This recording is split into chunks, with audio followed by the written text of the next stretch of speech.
আল্লাহু আকবার, জোরে করে আল্লাহু আকবার। আরো দুইটা জায়গা আছে, সময় বুঝো আমার শেষ হয়ে গেছে, কই আমরা বাদ দেয়া মাদারাম দোস্ত আজিজ। আরেকটি জায়গা হইল হযরত ইউসুফ আলাইহিস সালাতু ওয়াস সালামের 10 ভাই, তাহারা ষড়যন্ত্র কইরা হযরত ইউসুফ আলাইহিস সালাতু ওয়াস সালাম রে বাড়ির থেকে বেড়া দুম্বা বকরি রাহার চলে জঙ্গলের মধ্যে নিয়া হাইরা এই জায়গার মধ্যে উলঙ্গ কইরা একেবারে বিবস্ত্র অবস্ত্র কইরা তিনাকে কুয়ার মধ্যে রশি কোমরের মধ্যে বাইন্দা উন্দা কইরা ছাইরা দিছে, উলঙ্গ অবস্থায় উন্দা কইরা ছাইরা দিছে।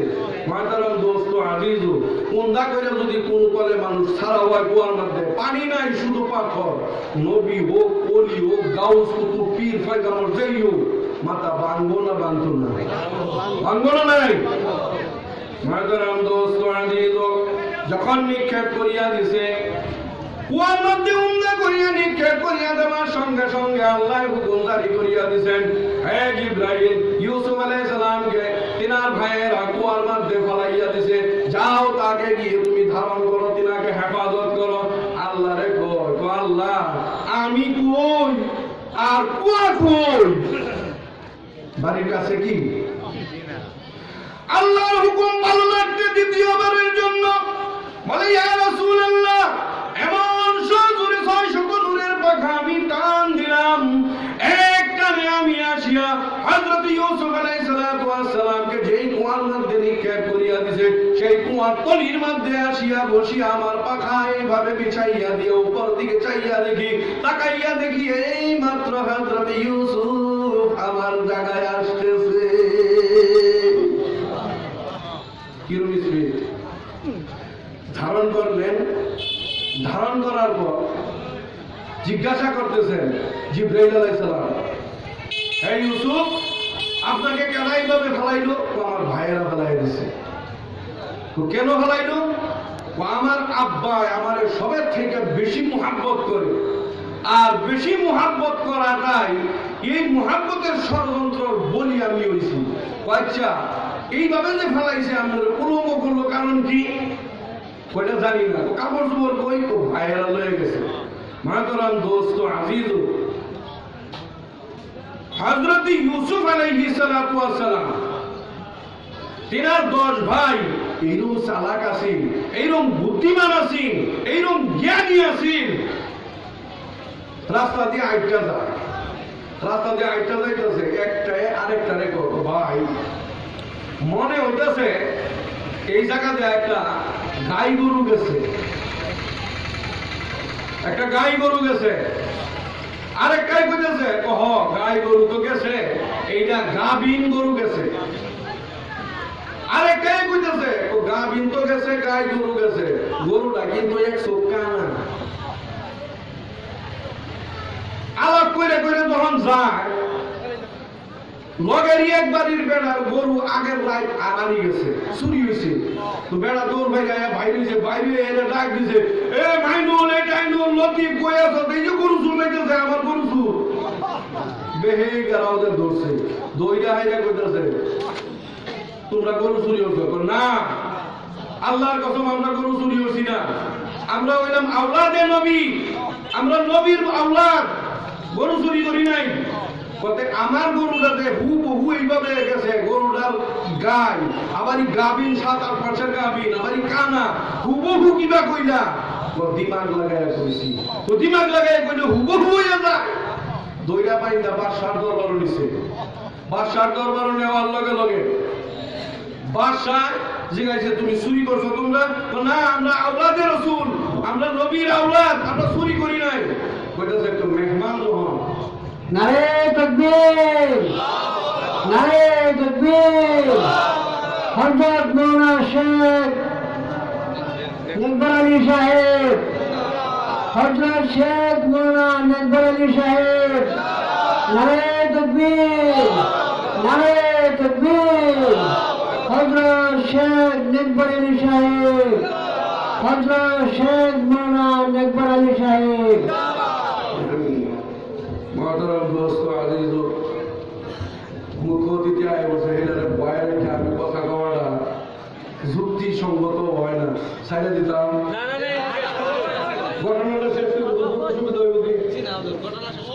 মাতারাম দোস্ত আজিজ, বাদশার দরবারে যখন জিজ্ঞাসা করা হইল বলে আমরা আওলাদে নবী, আমরা সুর না।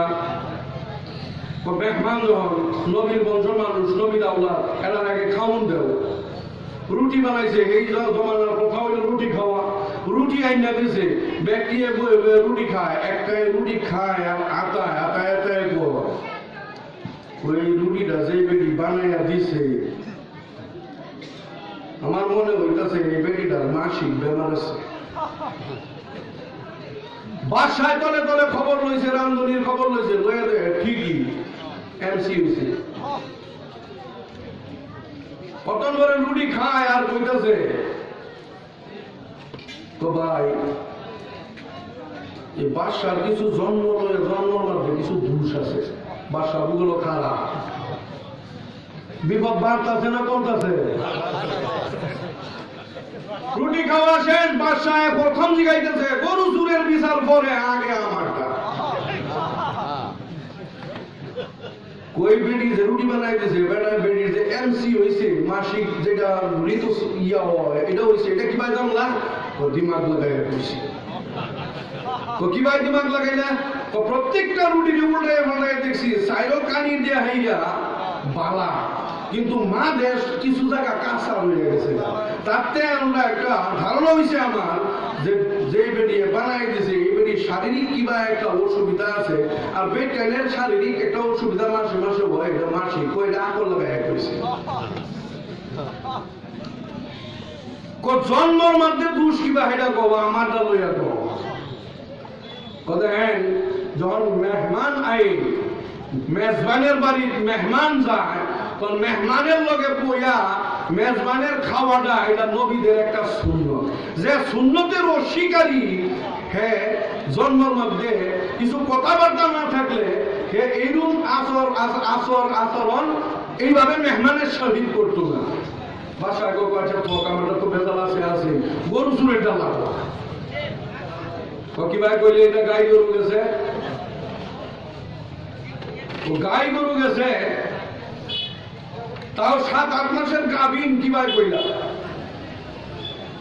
গাই গরু গেছে যে গাই গরু ঘাস খায় সবসময় ক্ষেতের মধ্যে ফট করে সাইডে দিবেন, পুরো খেতেও গেলে লাগে বলে দেখো যে খালি আগা খাইতেছে, আগা খায়, আগাড়ি খায়। প্রত্যেকটা গাছের খালি আগা কাটতে কেটে গেছে, তার দ্বারা অনুমান হয়েছে যে এটা গাই গরু। আচ্ছা গাভীন কি ভাই কইলা? সামনের 2টা পাও কম রাখছে আর পাশের 2টা পাও বেশি রাখছে, তাতে অনুমান হয়েছে পাশাটা কিছু ভারী আছে, যার জন্য গাতাটা বেশি হয়েছে। এদিকে অনুমান কম হইলেও 7-8 মাসের গাভী, বাচ্চা ঠিক আছে। কানা হয়েছে কিভাবে কইলা? কই যে এখানে গাছ আছে লাইনের মধ্যে, দুনো সাইডে গাছ আছে, হ্যাঁ খালি এক সাইডে খেয়ে গেছে, আর এক সাইডের গাছ আমান রয়ে গেছে, তাতে অনুমান হয়েছে যে এটার চোখ দুটো কিবা ডিস্টার্ব আছে, কানা আছে নাকি এক সাইডের দেখবো আরেক সাইডের দেখবো না। কথা তো ঠিকই, এত জ্ঞানী ছিল হযরতে ইউসুফ আলাইহিস সালাতু ওয়াস সালামকে তাআলা এইভাবে নতুন কুয়ার মধ্যে নিক্ষেপ করিয়া দিল, আর তিনার কাপড় চোপড় গুলি রাখিয়া দিল, কাপড়ের মধ্যে বকরি জবা করিয়া রক্তের দ্বারা লুতুর পুতুর করলো, নকলি খুন লাগাইলো, বিতামিন কাদিবিন ঝুটা খুন লাগাইলো, কারণ বাবাকে দেখাইতে হইবে, বাবার কাছে গিয়ে বলতে হইবে। ঈশার সময় রাত্র বেলায় তার বাবার কাছে গিয়ে ইয়াকুব আলাইহিস সালামের কাছে বলতেছেন, ও আব্বা এমন নাটক কান্দা আরম্ভ করিয়া দিছে। নাটকই কান্দা একটা আছে না নাই? বাড়ির কিবা একটা হয়েছে, ভাই ভাইয়ে লাগিয়ে পড়ছে, আমনে বাড়ির নাই আসুন মাছ বাজারের মধ্যে, অনেক রাইতে আইসুন, আমনে লগে লগে ফেটকাইয়া দেয় লাগিয়ে পড়ছে, ফেটকাইয়া দেয় তো বাড়ির তো কি নাটক একটা আছে না নাই? ভাইয়ে ভাইয়ে ঝগড়া লাগাইবার জন্য এমন ভাবে নাটকটা কান্দা আরম্ভ করিয়া বলতেছে, ও আব্বা ইউসুফকে বাঘে খেয়ে ফেলছে, তার জামাটা আমরা নিয়ে আসছি। হযরত ইউসুফ আলাইহিস সালামের জামাটা এইভাবে ইয়াকুব আলাইহিস সালাম হাতের মধ্যে নিলেন, নিয়া খুব ভালো মতো দেখছে, দেখে আইডা কর কিরম শিহারি বাঘেই খাইলে রে আমার ইউসুফ রে। এই জামার ভিতর থেকে সিরা ভাইরা আমার ইউসুফ রে খাইলে, জামাটা রে যে ছিললে না। এরা আকলের মধ্যে দোষ দেবুন, এত জ্ঞানী থাকা সত্ত্বেও বিবেকের মধ্যে এটা আইছিল না যে চুরিটা কিছু ফাগাইয়া ফুরাইয়া সিঙ্গিয়া তেনা বেলা কইরা তেনা কইরা নেহাইয়া দেখাই তো বাগে খামসাইয়া খাইছে।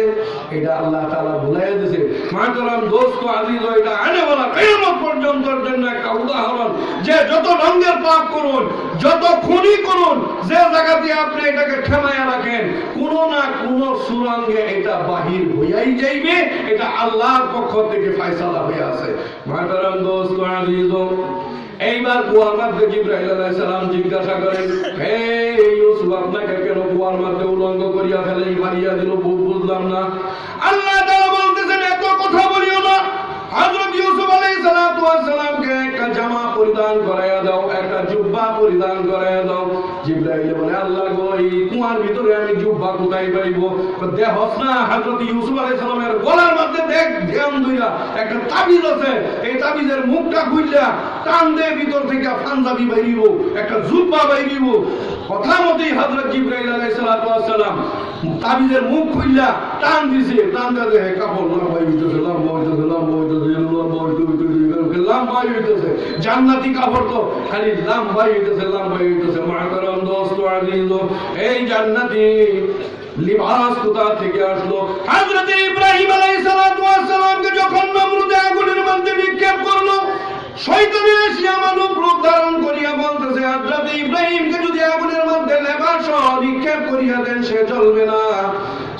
সতরে আওরাত যেটা আছে তাকে বেপরদা করিয়া আগুনের মধ্যে, অগ্নিকুণ্ডের মধ্যে নিক্ষেপ করিয়া দেন। যখন তাকে অগ্নিকুণ্ডের মধ্যে হযরত ইব্রাহিম আলাইহিস সালামকে উলঙ্গ করিয়া নিক্ষেপ করার পূর্বে উলঙ্গ করা হইল বাদশার কথা মতে, তখন ইব্রাহিম আলাইহিস সালাম, আম্বিয়া আলাইহিস সালাম সবচেয়ে লাজুকি হয়, কান্দিয়া বলতেছেন, আল্লাহ গো, তোমার হুকুম যদি ফয়সালা হইয়া থাকে, এই জাতের আগুন না, হাজার বার এমন আগুনের মধ্যে আমি ইব্রাহিম তোমার রাজি খুশির জন্য নিক্ষিপ্ত হইতে রাজি আছি। কিন্তু আল্লাহ, একটা লজ্জার বিষয়, মা বাবা আমার সম্মুখে আছে, মা বাবার সম্মুখে আমাকে উলঙ্গ করিয়া ফেলছে। আম্বিয়া আলাইহিস সালাম সব থেকে লাজুক। আল্লাহ পাক রব্বুল ইজ্জত হযরত জিবরাইল আলাইহিস সালামকে হুকুম দিলেন, হে জিবরাইল, জান্নাতের থেকে একটা পোশাক পরিধান করাইয়া দাও। হযরত ইব্রাহিম আলাইহিস সালাতু ওয়াস সালামকে উলঙ্গ করিয়া ফেলছে, একটা জান্নাতি লিবাস করিয়া দাও। আল্লাহর হুকুম হইতে দেরি, কিন্তু জিবরাইল আলাইহিস সালাতু ওয়াস সালাম জান্নাতের থেকে একটা লিবাস আনিয়া পরিধান করে দিলেন। সেই পরিধান করা সেটা হইল ফায়ার প্রুফ, ওয়াটার প্রুফ না, বুলেট প্রুফ না, ফায়ার প্রুফ। সেই আগুনের মধ্যে 40 দিন রইলেন, একটা পশম পর্যন্ত গলল না, নরম হইল না, জ্বলল না। মুহতারাম দোস্ত আজিজ, আগুনের হুকুম নাই, আগুনের হুকুম আল্লাহ তাআলা রক্ষিত করিয়া দিয়েছেন। হযরত ইব্রাহিম আলাইহিস সালাতু ওয়াস সালাম পরবর্তীকালে এই জামা হযরত ইসহাক আলাইহিস সালামকে দিলেন। ইসহাক আলাইহিস সালাতু ওয়াস সালামের উত্তরসূরি হযরত ইয়াকুব আলাইহিস সালাতু ওয়াস সালাম, তিনার কাছে যখন এই জামা আসলো, এই জামা আসার পর তিনি জানেন হযরত ইউসুফ আলাইহিস সালামকে সবচাইতে বেশি মুহাব্বত করেন। সে মুহাব্বতের এক সময় ষড়যন্ত্র শিকার হইতেই পারে। সেই জন্য সেই জামাটা জান্নাতি লিবাস, তো সেই জন্য এটাকে একেবারে ছোট করা যায়, ডান দিলে লম্বা হয়ে যায়। এটাকে বলিয়া একটা তাবিজের মধ্যে ভিতরে ভর্তি করিয়া ইউসুফ আলাইহিস সালাতু ওয়াস সালামের গলার মধ্যে লাগাইয়া দিলেন, আর আল্লাহর কাছে দোয়া করলেন, আল্লাহ গো, যেই জামা পরিধান করিয়া হযরত ইব্রাহিম আলাইহিস সালাম নাজাত পেয়েছেন, ইয়াকুব আলাইহিস সালাম, ইসহাক আলাইহিস সালাম পরিধান করিয়াছেন, আমাকেও তুমি দিয়েছো। বড় বড় পয়গম্বরের উসিলায় এই জামাকে আমার ইউসুফকে পরিধান করাইয়া দিলাম। আল্লাহ, তুমি এই তার পাঞ্জাবির বরকতে, এই জামার বরকতে আমার ইউসুফকে তুমি হেফাজত করিও। বলেন সুবহানাল্লাহ। মুহতারাম দোস্ত আজিজ, আরেকটা জায়গা আছে, নবী করিম সাল্লাল্লাহু আলাইহি ওয়াসাল্লাম তায়েফ থেকে ঈমানের দাওয়াত দিয়া যখন ব্যর্থ হইয়া ফিরার পথে পাহাড়ের গিরিপথ দিয়ে অতিক্রম করতেছেন, ওই সময় তিনার সঙ্গে পালক পুত্র হযরত যায়েদ রাদিয়াল্লাহু তাআলা আনহু, তিনার দুইজন যখন আসতেছেন, মক্কার কাফিরগণ, তায়েফের কুফারগণ ছোট্ট ছোট্ট দুষ্ট ছেলে লাগাইয়া দিল পিছনে ইট পাটকেল মারা শুরু করলো। পাহাড়ের গিরিপথ উঁচা নিচা পথ দিয়ে অতিক্রমকালে যখন পাথর মারা শুরু করলো, নবী করিম সাল্লাল্লাহু আলাইহি ওয়াসাল্লাম পাথরের আঘাতে মাথার মধ্যে হাত দিয়ে বসিয়া গেলেন। জন্য আপনার জন্য দয়াল নবী রাহমাতুল লিল আলামিন পাথর খাইলেন, বসিয়া গেলেন, মাথার মধ্যে ধরিয়া বৃষ্টির মতন পাথর মারা শুরু করলো। পাথর মারা যখন শুরু করলো, নবীজিকে বসতে দেয় না, আবার দাঁড় করাইছে, দাঁড় করাইয়া পাথর মারা শুরু করিয়া দিল। শরীরের থেকে ঝর্ণার মতন রক্তগুলি বাহির হয়ে যাইতেছে। হযরত যায়েদকে বলতেছে, রে যায়েদ রে, একটা কাপড় দিয়ে আমার শরীরের রক্তগুলি মুছিয়া দে। হযরত যায়েদ রাদিয়াল্লাহু তাআলা আনহু একটা কাপড়ের দ্বারা যখন শরীর মোছা শুরু করিয়া দিলেন, সর্বশেষ বলতেছেন, ইয়া রাসূলুল্লাহ, আমার কাপড়ের শোষণ শক্তি সব শেষ হয়ে গেছে, আর রক্ত শোষণ করে না, কিন্তু রক্ত তো বাহিরই হইতেছে। হাতের দ্বারাই নবীজি আবার বলতেছেন, বুঝতেছেন, শরীরের মধ্যে রক্ত লাগাইতেছেন। যায়েদ বলতেছেন, ইয়া রাসূলুল্লাহ, এইভাবে রক্ত যদি মুছেন, রক্ত তো আপনার শরীরে আর প্রবেশ করবে না, রক্ত তো বাহির হইবে, কেন মুছেন? বলে, যায়েদ রে, জানাসনি, আমার এক ফোঁটা রক্ত যদি তায়েফের জমিনের মধ্যে এখন পড়িয়া যায়, হুকুম দেওয়া লাগবে না, এখনই ভূমিকম্প শুরু হইয়া যাইবে রে যায়েদ। এইভাবে বলিয়া তিনি মোছামুছি আরম্ভ করিয়া দিয়েছেন। আল্লাহ পাক রব্বুল ইজ্জতে হযরত জিবরাইল আলাইহিস সালামকে হুকুম দিয়া দিলেন, হে জিবরাইল, নবীজি লাহুনহার হয়ে তায়েফের ময়দানের মধ্যে বেহুশ অবস্থায় পড়িয়া রইলেন। তিনার শরীর ভিজিয়া রক্তে রক্তাক্ত হইয়া তিনার চামড়ার মুজা ভর্তি হইয়া গেছে রক্তের দ্বারা। এক ফোঁটা রক্ত জমিনের মধ্যে পড়িয়া যাইবে যাইবে অবস্থা হয়ে গিয়েছে। হে জিবরাইল, এই রক্ত যদি জমিনের মধ্যে পড়িয়া যায়, আমি আল্লাহর হুকুম দেওয়া লাগবে না। নবীজিকে তারা চিনে নাই, তায়েফবাসী না চিনলেও তায়েফের জমিনে কিন্তু নবীজিকে চিনতে ভুল করবে না। এখনই ভূমিকম্প হয়ে যাইবে। আমি নবীর সঙ্গে ওয়াদা দিয়েছি, ওয়ামা কানা আল্লাহু লিয়ুআযিবাহুম ওয়া আনতা ফীহিম। হে নবীজি, আপনি হইলেন রহমত।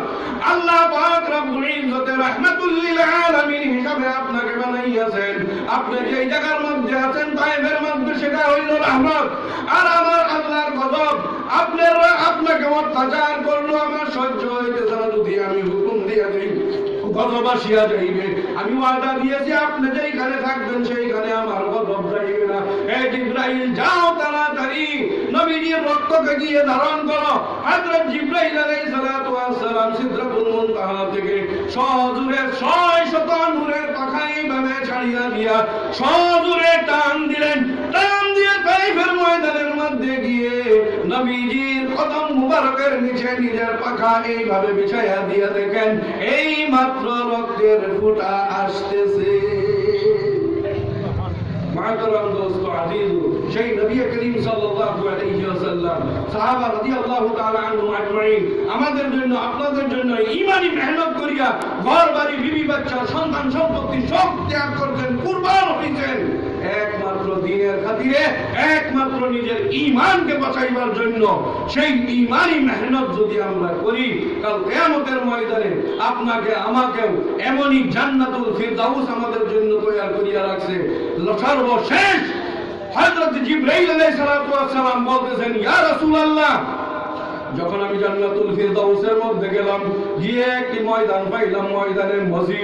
সেই ময়দানে মজির মধ্যে এমন ভাবে আমি পাখা ছাড়লাম, 600 নূরের পাখা ছাড়িয়া একেবারে ধারাবাহিক হিসাবে, একদিন নয়, 2 দিন নয়, 1 ঘন্টা নয়, 2 ঘন্টা নয়, 1 দিন নয়, 2 দিন নয়, 1 সপ্তাহ নয়, 1 মাস নয়, আমার ঘুম লাগে না, আমার ঘুমানি নাই, আমার পিয়াস লাগে না, আমার ভুক লাগে না, ধারাবাহিক হিসাবে এইভাবে পাখা টানা শুরু করলাম।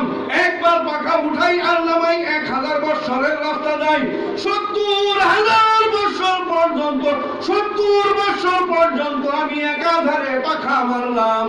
জান্নাতুল ফিরদাউসের কুল কিনারা পাই নাই। কত বড় জান্নাত! সেই জান্নাতের অধিকারী যারা হইব, তাদের তুলনায় পৃথিবীর থেকে 10 গুণা বড় যে জান্নাতি হইব, সে জান্নাতুল ফিরদাউসের মোকাবেলায় এটা মিসকিন না। মিসকিন কিনা ভাই?